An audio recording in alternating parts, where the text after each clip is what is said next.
Chapter 1. Robin Fitzooth is born in Sherwood Forest. The Robin Hood stories are very famous. Most people know that Robin lived in Saxon and Norman times. He robbed rich people and gave the money to poor people, but not everybody knows that he came from a rich family. And not many people know that Robin Hood was half Saxon and half Norman. The story begins with Robin Hood's Saxon grandfather, Sir George Gamwell. Gamwell lived near a Norman lordly. This lord wanted to take Gamwell's house and his lands. The two men fought, and the Norman lord killed Gamwell's two sons. Gamwell's wife also died, but Sir George also had a young daughter, Joanna. "I have no sons," Gamwell said to Joanna, "so I will teach you to fight with a sword and with a bow and arrow." 5 years later, Joanna was 19 years old and very beautiful. One day, a young man visited Sir George. His name was William Fitzooth, and he was a Norman. "Sir George," he began, "I love your daughter. I hope that she loves me. I would like to marry her. I have money and land." But Sir George was very angry. "Never," he answered. "My daughter will never marry you. Get off my land. Do not come here again, or I will kill you." Joanna loved this young man. So she tried to talk to her father, but he didn't want to listen. "Sir, Lord, Lady," important men had the words Sir or Lord before their names. Important women had the word Lady. "Go to your room," he shouted. "I do not want to hear that man's name again." That night, William came back to Sir George's home. He stood under Joanna's window and called to her. Joanna took some clothes and came quietly out of the house. William took her hand.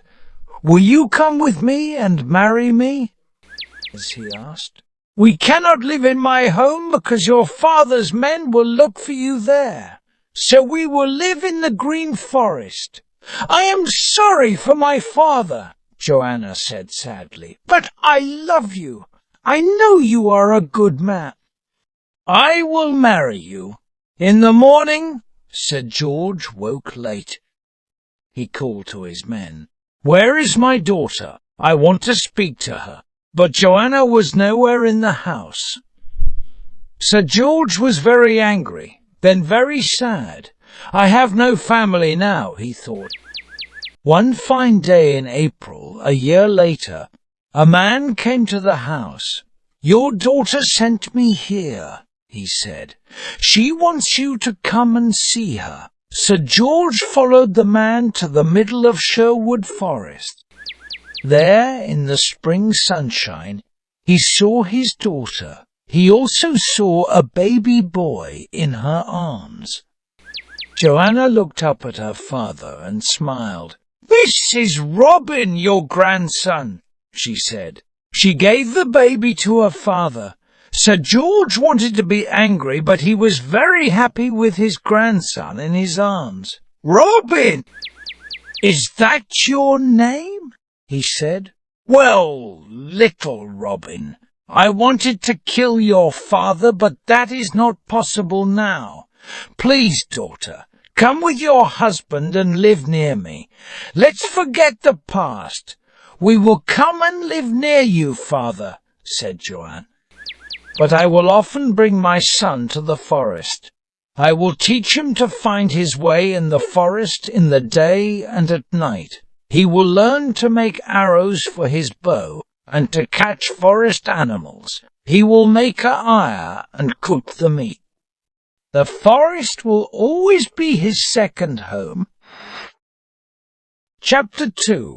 The Sheriff of Nottingham finds Robin Hood. Robin's grandfather died, then his mother and father. After 25 years, Robin was Lord of Gamwell and Locksley and lived in his father's home, Locksley House. The village people liked Robin Fitzooth. "He is a good man," they said. "No man, woman or child is hungry on Robin of Locksley's lands. Not all lords were so kind. The worst person was the greedy sheriff of Nottingham." The sheriff took everything from the villagers, and often these poor people were very hungry. Robin listened carefully to the stories about the sheriff. He sent food and clothes to the poorest families. At about this time, people began to tell stories about a robber. They called him Robin Hood. "The sheriff is a hard man," they said. "He and his rich friends take everything from us. But now brave Robin Hood and his men rob rich people and give their money to poor villagers." In those days, the Great North Road went through Sherwood Forest. Robin Hood's men often stopped rich men in the forest and took their money. Sometimes Prince John's men also used the road. So Robin Hood robbed him too. "The forest is on your land," said Prince John to the sheriff. "Why don't you catch and kill this robber?" "It's not so easy," answered the sheriff. "The village people don't want to tell me much. They say only that the robbers live in or near Sherwood Forest, but they know more than they say. I have a plan to learn more about this man Robin Hood." "What is your plan?" asked the prince. "It is this," answered the sheriff. "Robin of Locksley lives near Sherwood Forest. Tonight there is going to be a great party at Locksley House. I know that Fitzooth will invite the village people on his land, so I will send one of my men. He can wear village clothes and ask questions about good Robin Hood, the people's friend. When I know more about this Robin, I can catch him." That evening there were a lot of people at Locksley House. There was food and drink for the villagers, and there was dancing and singing. Everybody was very happy, and Robin was the happiest person there, because he and the lovely Lady Marian Fitzwalter planned to marry the next day. The sheriff's man turned to a villager next to him. "I often hear the name Robin Hood," he said. "Who is he?" "Does he live near here?" The man laughed. "Don't you know, friend? Robin Fitzooth is Robin Hood." The sheriff's man quickly left Locksley House and went to his lord.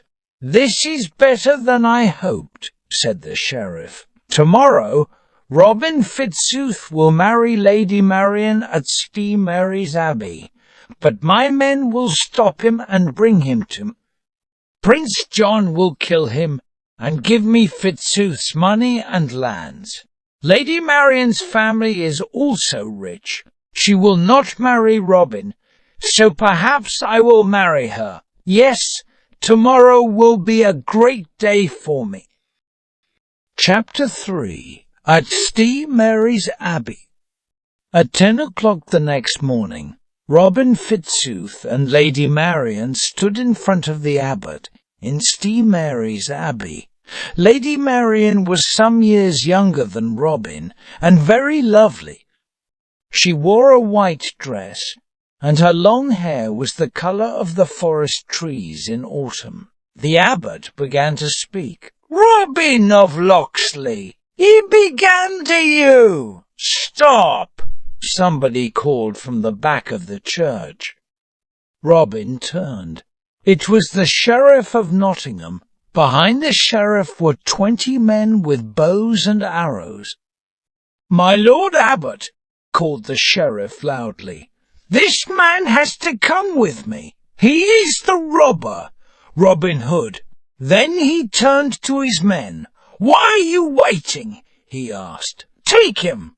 "Yes, I am Robin Hood," answered Robin, "but you will not take me."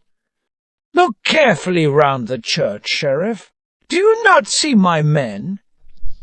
The sheriff looked and saw 30 or more tall, strong men. The abbot was angry and afraid. "What are you doing?" he shouted. "What are you fighting a church?"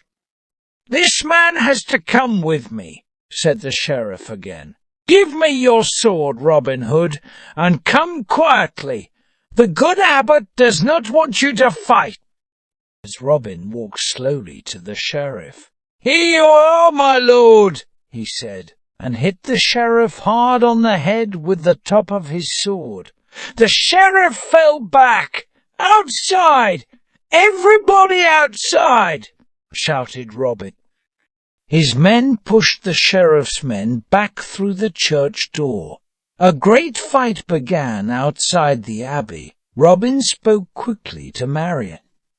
"We can fight and win today," he said, "but now the sheriff knows my name, and I cannot go back to Locksley House. Wait for me, my love. King Richard will come back to England. He will hear about the greedy sheriff and his friend.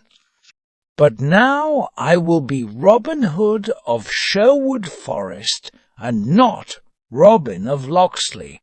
I will never hurt a woman, a child, or a poor man, but rich and greedy men will be afraid to walk near my forest home." Chapter 4. The King's Deer.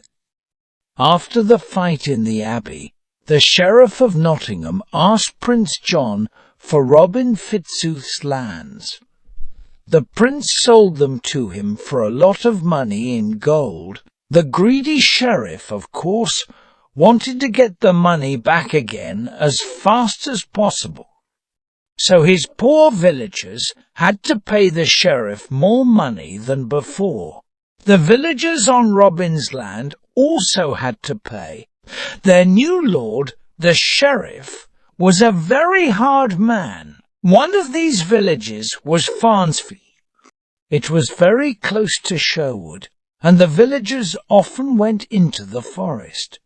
There they caught small animals and birds for their dinner. On their first visit to Farnsfield, the sheriff and his men took money and food.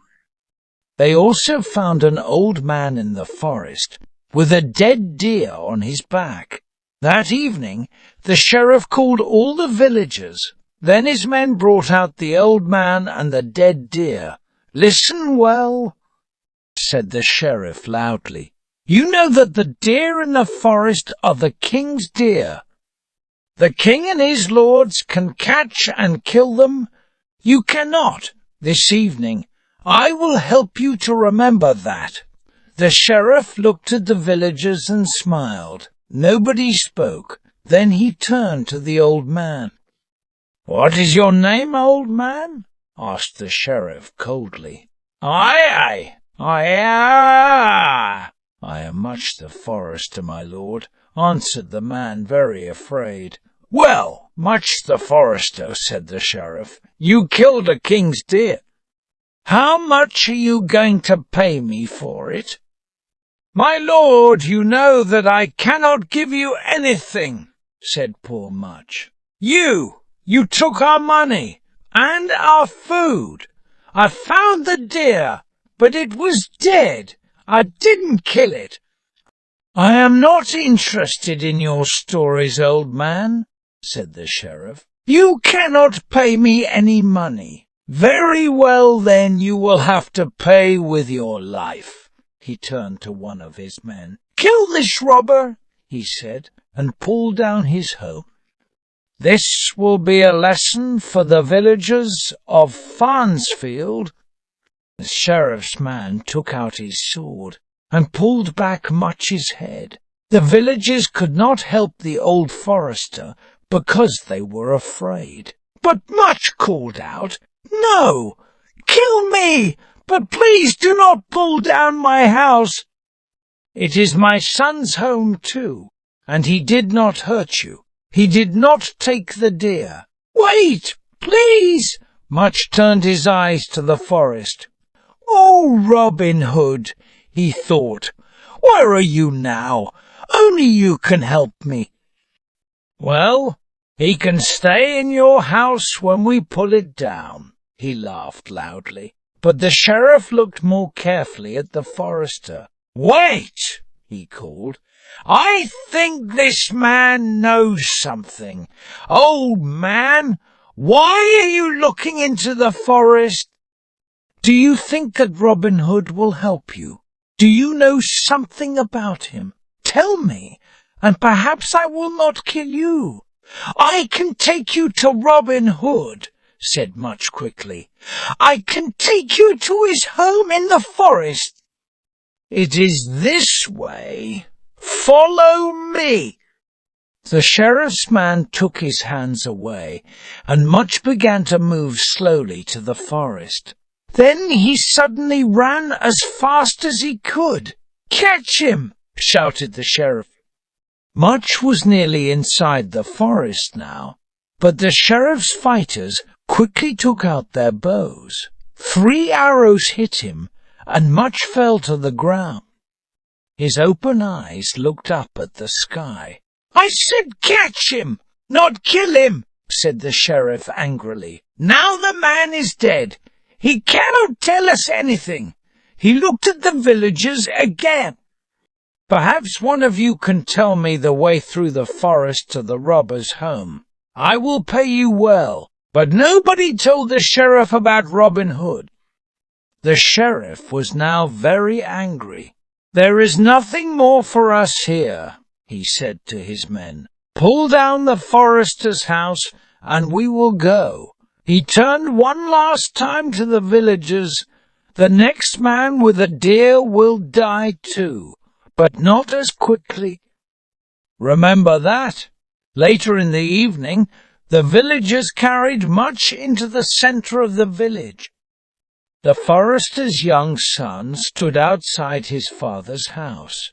There was nothing there now. "We are very sorry," the villagers said to the boy. "We could not do anything. Do not be too sad. Your father died bravely." Then a small man with a bow and arrows on his back walked quietly into the village. "It is Will Scarlet, Robin Hood's man," said the villagers. Will Scarlet put down his bow and put his hand on the boy's head. "Robin knows that the sheriff was here," he said. "He sent me to help, but I am too late. Who was this man? Was he your father?" "Yes, he was my father," answered the young boy sadly. "Now I have no family, and no way home." He turned to Will Scarlet. "Oh, please," he cried, "take me with you. My father taught me a lot about the forest. You can teach me to be a fighter too. I want to be Robin Hood's man. I want to fight the sheriff, and Prince John too." "You are very young," said Will. "When you are older, perhaps." "I am not young. I am 14, said the boy.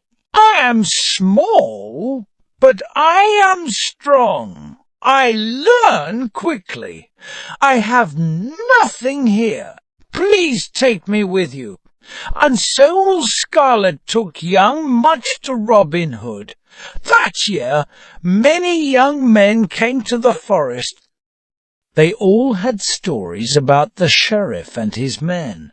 Robin and Will Scarlet taught them to use a sword and a bow and arrow. But Much, the forester's son, was always one of the best and bravest of Robin's men. Chapter 5. Robin Hood meets Little John.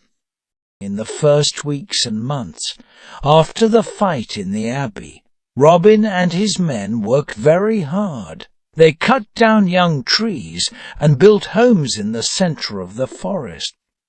They made arrows from wood and caught forest deer for their food. They bought bread and milk from the villagers.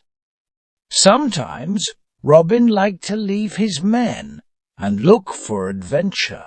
One fine autumn morning, he and his friend Wool Scarlet woke early. "It is a beautiful day," said Robin. "I think I will go for a walk to the river." "Will you come with me?" "I want to make some new arrows for my bow," answered Will, "but I will meet you at lunchtime near the bridge." So Robin left Will and walked quickly through the forest to the river and the little bridge. Robin stood in the middle of the bridge and looked up at the trees. The autumn colours are beautiful, he thought. Then he looked down at the water. I will catch a fish for our lunch, he thought. Will and I can make a fire. I have some bread, and there is fruit on the trees. We will eat very well. Ah, this is a wonderful life. Suddenly somebody behind him said, "Well, little man, are you going to stand there all day? Get out of my way." Robin turned. The speaker was a big man, nearly 2 meters tall. Now, this will be an interesting adventure, he thought. That man is very strong. Can I fight him and win? He did not move from the bridge. "I arrived here first," he called to the big man, "so you will have to wait. I think I'm going to do some fishing. Then perhaps I will get out of your way." The big man moved onto the bridge. He said, "And you are not going to fish. You are going to fight." They fought there in the middle of the bridge. Robin couldn't win. He knew that after a minute or two, the man wasn't very fast, but he was very strong. So Robin quickly thought of a plan. He looked over the top of the big man's head and shouted, "Look, the sheriff's men!" The big man turned and looked. Robin quickly kicked the man's legs as hard as he could. The big man was very angry, but he didn't fall. He kicked Robin, and Robin fell off the bridge into the water. The big man laughed. "I won the fight," he said. "Come, I will help you." He looked over the bridge into the water, but Robin was not there. "Where are you?" called the man. "Are you all right?" Robin suddenly came up from the water. He was a long way from the bridge. "Perhaps you won the fight," laughed Robin, "but you did not catch me." He began to climb onto dry ground. Then Wool Scarlet arrived. "What happened, Robin?" he called. "Did this man throw you in the water?" "He will have to fight me now." "No, no," laughed Robin. "Let's be friends." "So what is your name, friend? And what are you doing in my forest?" Your forest," answered the big man. "It is not your forest. I came here to find brave Robin Hood. But first, I think, I will throw you in the river again." "Friend," said Robin, "you found Robin Hood and threw him in the water. Please don't do it again." "What? Are you really Robin Hood?" asked the man. "I am very happy about that." "My name is John Little, and I want to be one of your men." Robin laughed. "Little is a good name for you, because you are very small, only the size of a small tree. We will always call you our Little John. Come to our forest home, Little John." Chapter 6. Robin Hood helps Sir Richard of Lee. Autumn went, and winter came.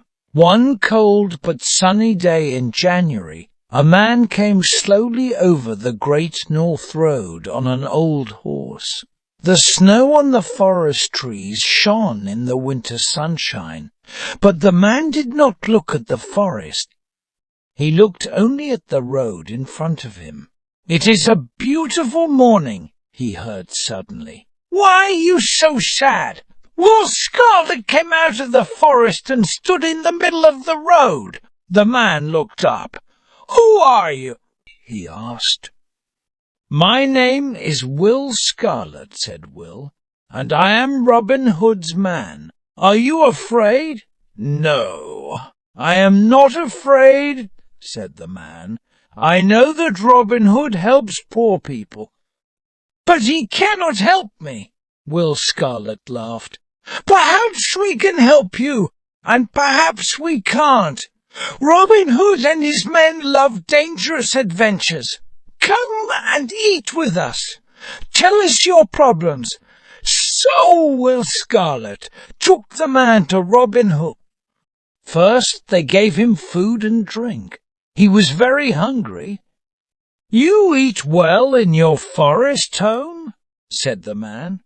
"You eat as well as the king, perhaps better. Thank you for this good food."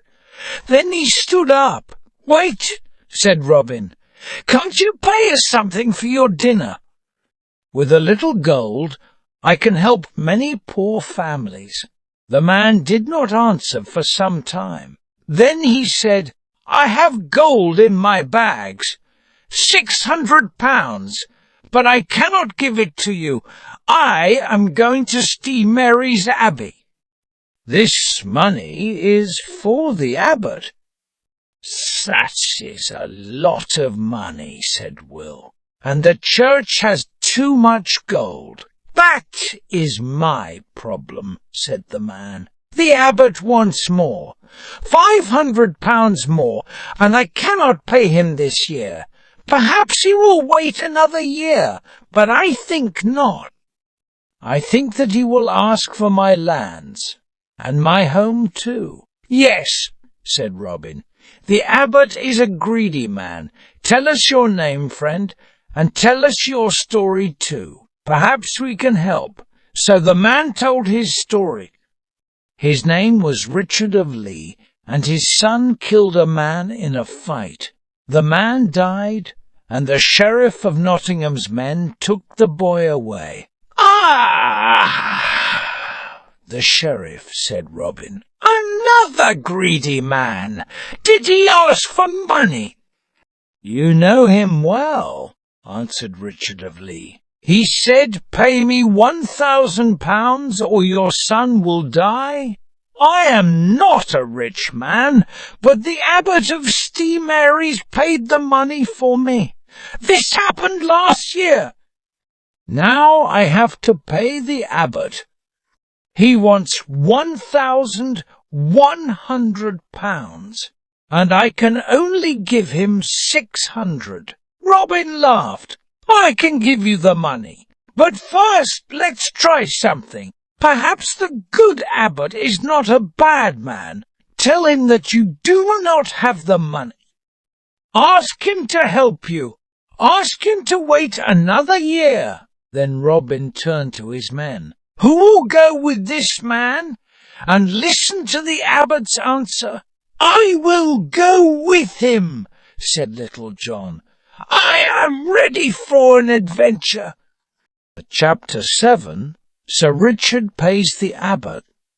At 12 o'clock the next day, the abbot of St. Mary's was in his great dining room. On the table there were bags of gold. He went to the window and looked out. "Sir Richard of Lee is here at the right time, I see," he thought. "But his clothes are poor and his horse is old. Good! I think my friend, the sheriff, is right. Sir Richard cannot pay my 1,100 pounds, so this evening I will be lord of his house and his lands." A few minutes later, Sir Richard and Little John came into the room. "Well," said the abbot, You are here at the right time. Do you have my money? My Lord Abbot? My Lord Abbot, Sir Richard began, you are a churchman. I hope you will be kind. Next year. Stop! Shouted the abbot. Do not ask for more time. I want my money now. Pay me the £1,100, or your £100, or your house and lands will be mine this evening. Sir Richard then put 6 bags of gold on the abbot's table. Here are £600, my lord, he said quietly. There is 100 in each bag. It is a lot of money for me. Next year, I hope. Not next year or next month or next week, shouted the abbot again. I want all my money today. Do you have my gold? Yes or no? Then Little John put 5 more bags on the table. Here you are, my lord, he said. 500 more pounds. This good man and his family will sleep in their home tonight. As the abbot looked at the money, then he looked at Little John. The abbot's face was very red. He opened his mouth and then closed it again. What could he say? Later, in the forest, Little John told the story to Robin Hood and the other men. The abbot's face was wonderful, said Little John. He was angry, but he had to take the money. They laughed for a long time, but then Robin said, this was a fine adventure, but the abbot will tell the sheriff, and the sheriff will also be angry. They are dangerous men. Sir Richard has to be careful.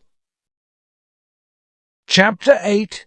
Lady Marian and the Sheriff of Nottingham. Every year in summer, Marian's father had a great party. Lords and ladies and the people from the villages came. They ate and drank. This year, the Sheriff of Nottingham came too, with 50 of his men. He watched Marian carefully. She is very beautiful, he thought, and Robin Hood loves her. I know he will come today. Then my men can catch him. The music started, and people began to dance. A man went to Marian and spoke to her. She smiled and gave him her hand. The sheriff stood up and called loudly to his men. That's him! That's Robin Hood! Take him! The sheriff's men took out their swords and moved through the dancers. Suddenly 10 of the dancers ran for their swords too. They were, of course, Robin's men, and a great fight began. Robin's men were better fighters than the sheriff's. Marian wanted to fight too, but her father stopped her. Marian, what are you doing? Put down that sword. I am sorry about Robin. No other man will marry you. You are only interested in fighting. The sheriff heard Marian's father and smiled. Lady Marian is really very lovely, he thought. Her father wants to find another husband for her. Good! I will marry her. Then she will help me find Robin Hood. Chapter 9. The Sheriff's Visit. The next day, the sheriff arrived at Lord Fitzwalter's house with 20 horsemen. Lord Fitzwalter watched them through a window. He was not happy. He wants to talk about yesterday's fight. He said to his daughter, and you nearly fought too. Please go to your room. I will speak to him. I do not want to speak to the sheriff, father, said Marian, but I will listen behind the door. Marian left the room, and a minute later, the sheriff walked in. My Lord Sheriff, began Lord Fitzwalter, I am sorry about the fight yesterday, but your men— No, I do not want to talk about that, said the sheriff. He put his hand on Lord Fitzwalter's arm and smiled. I want to speak to you about your daughter. the Lady Marian. Marian, said Lord Fitzwalter unhappily. Marian is a good girl, but she does not always listen to me. Perhaps one day a husband will— Ah, yes, said the sheriff and smiled. Well, I am looking for a wife, and I would like to marry your daughter. I like a strong woman, and Marian is also very beautiful. I will be a good husband. I have land's money and important friends. He was now very unhappy. Marian wanted to marry Robin and no other man. He knew that. You are very kind. I will talk to Marian, but I will come back tomorrow, said the sheriff. Remember, Prince John is my very good friend. He can be your friend too. Think carefully. That evening, Marian and her father talked for a long time about Robin, the sheriff, and Prince John. Marian, why don't you marry the sheriff? Said her father. He is rich and important, and he is a friend of Prince John. I am afraid of the prince. Please marry the sheriff and forget Robin Fitzooth. Marian took her father's hand. Father, I am sorry to bring you so many problems. I will not marry the sheriff, but he will be angry with me, not you. Listen, tomorrow I will leave the house very early and stay with my uncle. The sheriff will come late in the morning. Tell your men to look for me. Look in every room. Be very angry. Then the sheriff will think that you know nothing. You are right, Marian, said her father. You will have to marry the sheriff or leave here. Go then to my brother's house. But who will go with you? Good Friar Tuck is staying here tonight, answered Marian. He is a strange friar. He fights too well for a churchman. People say that the abbot of Ste Mary's hates him. The friar had to leave the abbey. Friar Tuck does not like the abbot because the abbot takes a lot of money from the villagers, answered Marian. Friar Tuck says that the church has to help poor people. Said her father. The abbot does live. Very well. He is a greedy man. Friar Tuck is greedy too. He eats more than 10 men. But he is a brave man and very strong. Yes, take Friar Tuck with you. Chapter 10. Marian goes to Sherwood Forest. Very early next morning, Marian put on boy's clothes and a boy's hat and woke up Friar Tuck. The friar took his staff, and Marian took her bow and arrows. Then they left the house and walked on the Great North Road through the forest. After some hours, the friar suddenly left the road and sat down under a tree. Please, let's stop, my lady, he said. We had no breakfast and I am very hungry. Marian laughed. I am sorry, Friar Tuck, she said. You are right. We will eat now. Stay here.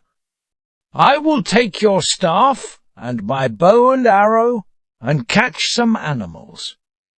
We can cook them here in the forest. Marian left the friar and moved quietly between the forest trees. She saw a deer. Very quietly, she took out an arrow and put it to her bow. Stop there, boy, said a man behind her. The man spoke very loudly. The deer jumped at the noise and ran away into the trees. Marian was very angry. She turned to the speaker, but he wore a big hood. She couldn't see his face. Well, boy, said the man, don't you know that you cannot eat the king's deer? The sheriff of Nottingham killed 2 men last week because they caught a deer. "I am not afraid of the sheriff," said Marion, "or of you. Leave now, or fight with you." The man laughed. "But you are only a boy. Well, you have a staff and I have one too. I will fight with you, with one hand." Marion fought well. She was strong and quick. With only one hand, the man could not win. She hit him again and again on his head and across his back. "Stop! Stop! Stop!" he laughed. "You are young, but you are a good fighter." He threw back his hood. "I am Robin Hood.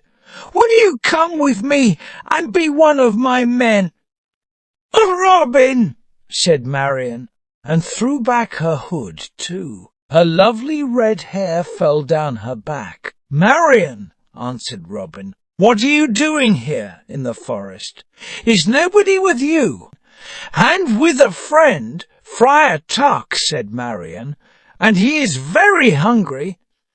The deer was for him, but I think that he will be happy to eat at Robin Hood's table. She and Robin went back to the road and looked for Friar Tuck. They called his name, but there was no answer. "Poor man," said Marion. "Poor! Perhaps he is looking for me. Perhaps he thinks that the sheriff's men caught me." Then she told Robin about her father and the sheriff. "I cannot go home now, Robin," she said. "I want to be with you here, in Sherwood Forest. Friar Tuck will marry us." "Let's find him. Perhaps he will want to live with us." Chapter 11. Robin Hood and Friar Tuck. They did not find Friar Tuck that day, so Marion stayed with her uncle. She came each day to the forest. "Another friar lives at my uncle's home," she told Robin, "but he is a weak man. He doesn't want to marry us because he is afraid. And the sheriff will find me at my uncle's house." "Oh, where is Friar Tuck? Only he can help us." Then one day, about a month after the fight between Marion and Robin, Scarlet told them an interesting story. "People in the village of Riverdale are talking about a fat friar," he said. "They say he came to the village last month. Now he lives near the river. For 1 penny, he will take people across the river in his boat. When poor people cannot pay, he carries them across on his back. People say he loves good food and a good fight. He is a very strange friar, I think, and I think that man is Friar Tuck," laughed Marion. "Robin, please go to Riverdale and bring him back with you." Robin and Scarlet walked with Marion to her uncle's house, and then went back through the forest to the village of Riverdale. "Wait here, Will," said Robin. "Marion says the friar is a strong man and very brave. I'd like to try him." Robin then walked to the river and looked across it. He saw the friar's little house and his boat. "Good friar," he called, "where are you? Will you take me in your boat? I have some money and I can pay you well." Friar Tuck came out of the house and got into the boat. He came quickly across the river. "Show me your money first," said the friar.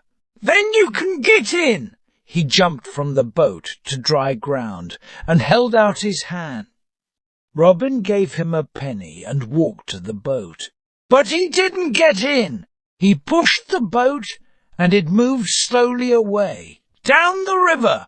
"You stupid man! What are you doing?" shouted Friar Tuck. Robin took out his sword. "Now we have no boat, friar," he said. "Carry me across the river on your back, and perhaps I will not kill you." The friar said nothing. He looked at Robin's sword and then walked into the water. Robin climbed onto his back, and they went slowly to the middle of the river. Then the friar suddenly stopped, stood up, and threw Robin into the water. Friar Tuck could swim more quickly than Robin. He got out of the river and called, "Come here, friend, and fight with me. I do not have a sword because I'm a churchman, and I can kill a man with my 2 hands. Then Will Scarlet came out of the forest with 10 of Robin's men. "Robin, are you hurt?" he called. Robin climbed out of the river. "What are you going to do now, friar?" said Robin. "Will you fight us?" Friar Tuck did not answer him. He called loudly, "Hunter! Biter! Here, my boys! 2 great dogs came out of the forest. My 2 dogs and I are ready to fight you," said Friar Tuck. "But tell me first, are you Robin Hood?" "I am," said Rob. "Lady Marian sent me." "She is right. You are a good fighter. Will you come and live in the forest? Will you be our friar?" The next day, Friar Tuck married Robin and Marian in the little church of Riverdale. Then he left his house by the river. Now he was one of Robin's men. Chapter 12. The 2 Churchmen and the Bags of Gold. Another winter came and went. There was not much snow on the ground, and people could again use the Great North Road. "One day Sir Richard of Lee will pay us the abbot's money," said Robin to Little John and Will Scarlet. "But perhaps we can get the money back from the church." "A good plan, Robin," answered Little John. "I will find a rich churchman and invite him to a forest dinner. Then he can pay us £500. That is not too expensive for our best forest deer, our whitest bread, and our finest wine." The next evening, Little John went to the road and waited at the robber's usual place behind a tree. 2 churchmen on beautiful white horses were on the road. The 2 men wore expensive clothes. They were afraid, and they often looked into the forest. Little John came out of the forest and moved to the middle of the road. "Good evening, brothers," he called. "Are you going to St. Mary's Abbey?" They stopped their horses, and the younger churchman answered, "Yes, we are going to visit the abbot. Are we near the abbey? We don't want to be on this road at night." "People say robbers live in the forests near here." "I am the abbot's man," said Little John. "I can show you a quick way to the abbey. Follow me." So the 2 men followed Little John into the forest. After a few minutes they saw smoke and then a fire. Robin's men were there. "Where are we?" cried the churchman. "Who are these men? This is not the abbey." "Good evening, brothers," said Robin. "Don't be afraid. We will not hurt you. We hope you will stay for dinner." The 2 churchmen were very unhappy, but they could not leave. So they got down from their horses and sat at Robin's table. Robin's men brought them meat, wine, and bread. The food was very good, but the churchmen couldn't eat. They were too afraid, not hungry. "Please eat more, because we will ask you to pay something for your dinner. With a little church gold, we can help the abbot's villagers. On the abbot's land there are many poor families. The men's faces were very white. "We are only poor churchmen," they answered, "and we have no money. Please don't kill us." Little John went to the churchmen's horses and looked in their bags. Then he called to Robin Hood. "They are right, Robin. There is no money in their bags." "So we told you that," said one of the men. "Please, it is very late and we want to get to the abbey. My Lord Abbot is waiting for us." "Wait," answered Robin. "You're wearing some fine clothes. You will pay for your dinner with those." "Take them off." "What? Here in the forest?" asked the men. "The night is very cold." "Take them off," Robin repeated. "Or do you want me to help you?" He took out his sword.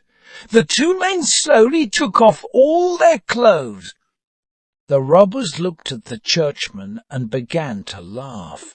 Under their clothes, each man had 5 large money bags. "Look at that," said Little John. "What do we have here? Aha! There is gold in these bags." £100 in each bag. "We will take this gold," said Robin Hood. "It is not yours, because you didn't have any money. Perhaps somebody put the gold there. Go now and tell the good abbot. Robin Hood found £1,000. The two men began to put on their clothes again. "No, no," said Robin. "You can give us your clothes too, and your horses. You can wear our old clothes and walk to the abbey." The two men ran away, and Robin Hood's men laughed for a long time. "I would like to see the abbot's face tomorrow," said Little John. "This is more money than we gave him. He will not be a happy man." Chapter 13. Sir Richard of Lee comes back to the forest. The next day Sir Richard arrived. "Robin, my good friend," he said, "I have your money, and I am also bringing 100 arrows for you and your men.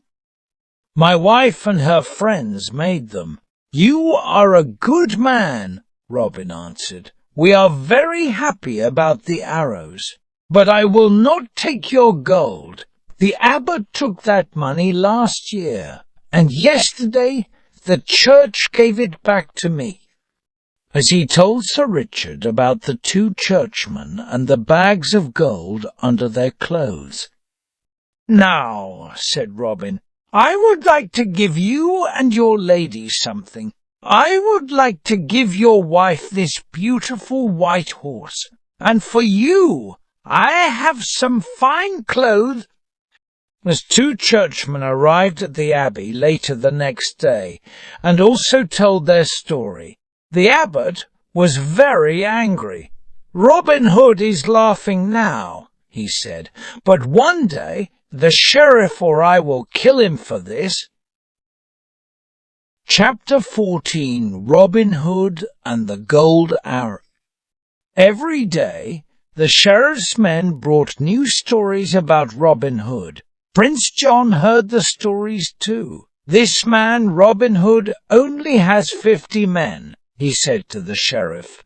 "You have 500 men, but you cannot catch him. People are laughing at you. What are you going to do?" "I have another plan, my lord," said the sheriff. "I will have a contest with bows and arrows. The winner will get a gold arrow. I know that Robin Hood will come. Everybody says that he is the best bowman in England. He will win the contest and take the gold arrow. Then I will take him." Robin and his men heard about the contest. The sheriff was right. They wanted to go. "You'll have to stay at home, Robin," laughed Little John. "We want to win, and we are better than the sheriff's men, but you are a better bowman than all of us. Be careful, Robin. said Marion. "The sheriff is a dangerous man. He knows that you will go. He only wants to find you and kill you." "I know that," said Robin. "This is a fine adventure. I will win the contest, but the sheriff won't catch me." "Then I will come too," said Marion. "I will wear boy's clothes again and my boy's hat. The sheriff will not know me, and I will play in the contest. Perhaps I will win the gold arrow, not you."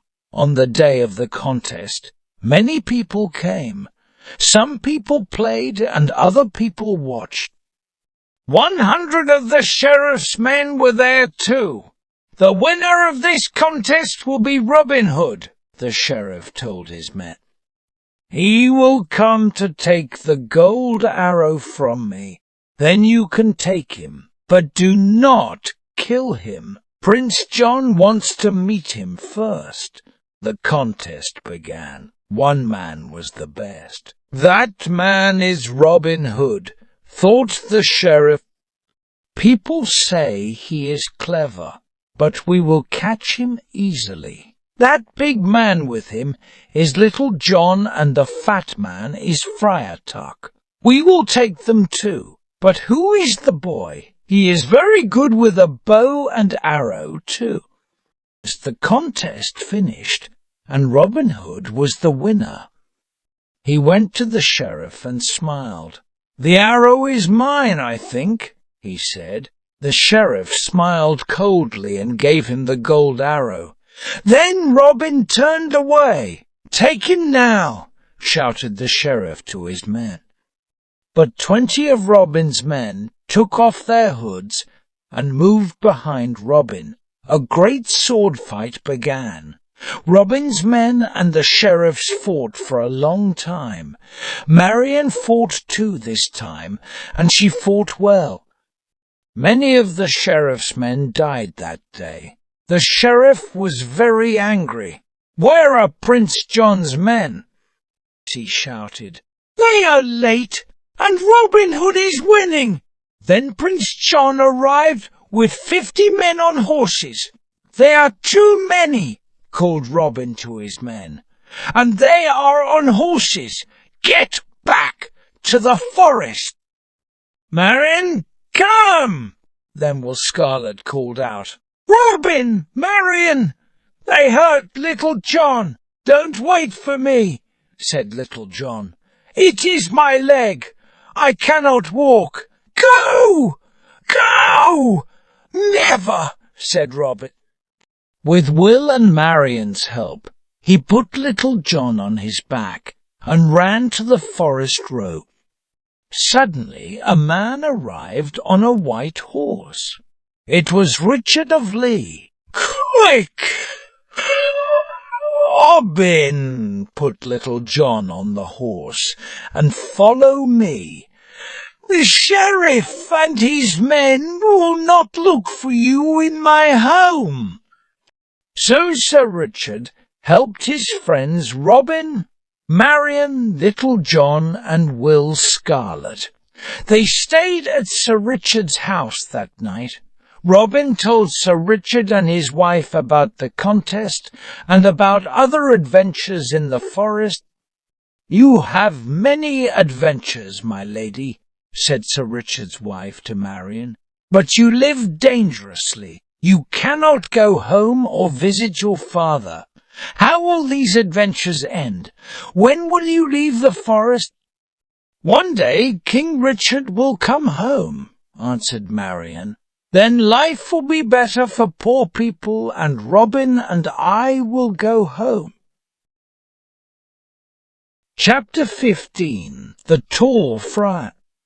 People loved King Richard because he was a brave man and a good king. But his brother, Prince John, only wanted to be king and to be rich. People hated him. When King Richard was in England, the prince and other important Norman lords had to listen to their king. They could not take land and money from weaker men. But Richard fought in Jerusalem for many years. When the king was away, Prince John and his friends were greedy and unkind. Then, one day, the prince got a letter from the sheriff of Nottingham. "My lord prince," wrote the sheriff, "the people are saying that your brother Richard is here in the north. They say he is going from town to town and asking questions about me and about you. We will have to be very careful." "So," thought the prince, "Richard is in England again. Why isn't he dead? And why didn't he come here to London? What stories about me is he listening to? I think I too will go to Nottingham and visit my friend the sheriff. Perhaps he can tell me more." So the prince took the Great North Road to the sheriff's house. 100 strong men went with him. They took the road through Sherwood Forest, and there they met a churchman. The man was very tall and strong, and he wore a great hood over his face. "Well, friar," said the prince, "you are a brave man. Is nobody with you? Aren't you afraid? Don't you know that the robber Robin Hood lives in Sherwood Forest?" "People say that Robin Hood does not hurt poor men," said the friar.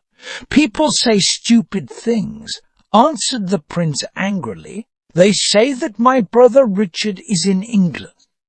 But I say that he is dead. I will be king then. Now move out of my way." The tall man moved out of the way of the horses. He looked back at Prince John and his men for some minutes. Then he left the road and walked quickly into the forest. The tall man walked for a long time.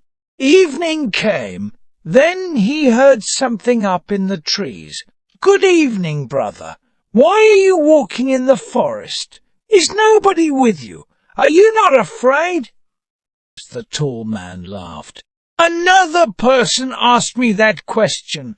I am not afraid. I am looking for Robin Hood." Will Scarlet jumped down lightly from the tree. "Then I will take you to him," he said.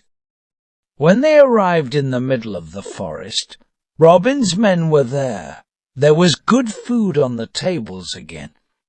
"Robin," called Will, "this good friar wants to meet you."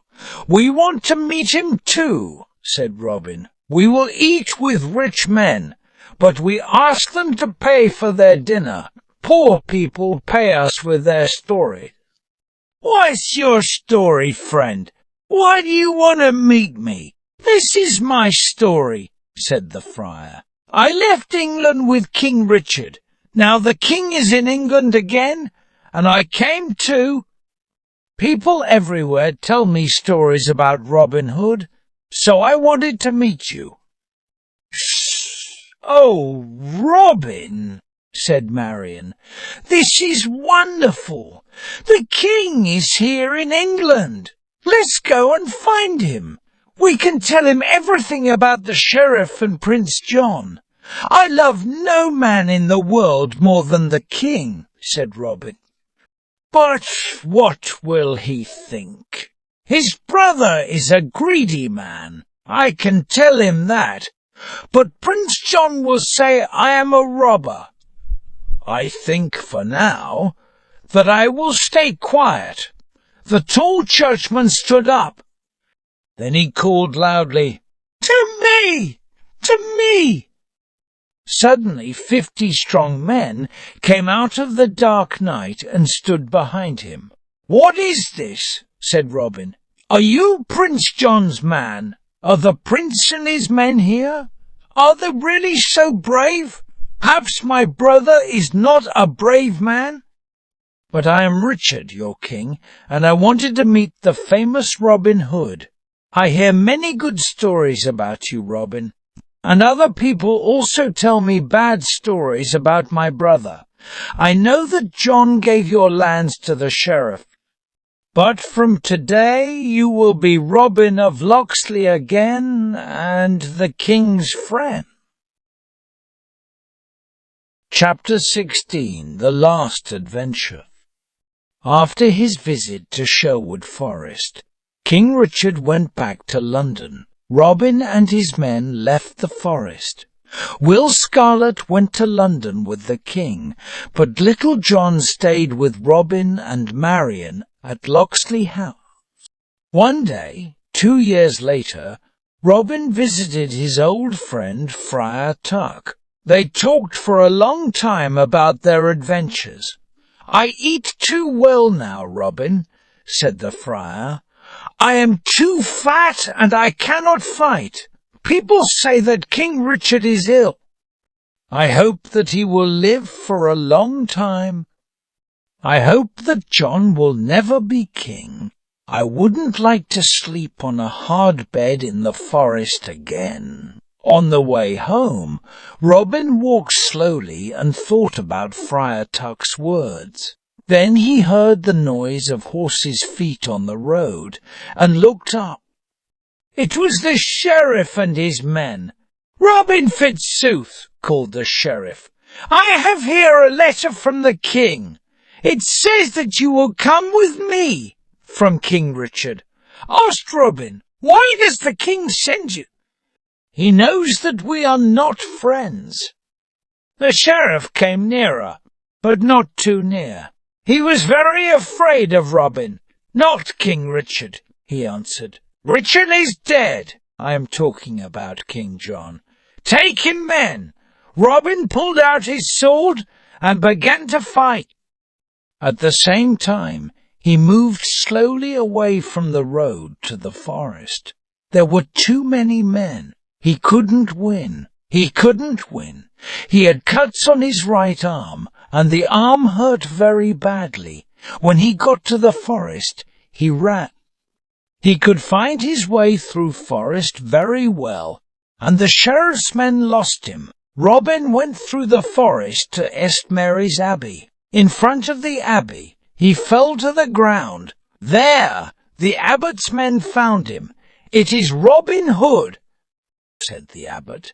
"I would like to kill him, but this is a church. Take him to one of the bedrooms. You, man, go to the sheriff. Tell him that Robin Hood is at the abbey." Robin woke up. There was nobody in the room. He was very weak and couldn't move from the bed. Then he heard a friend. "I am coming," Robin called Little John. "Where are you?" "Here, I am here," said Robin weakly. Little John broke open the door.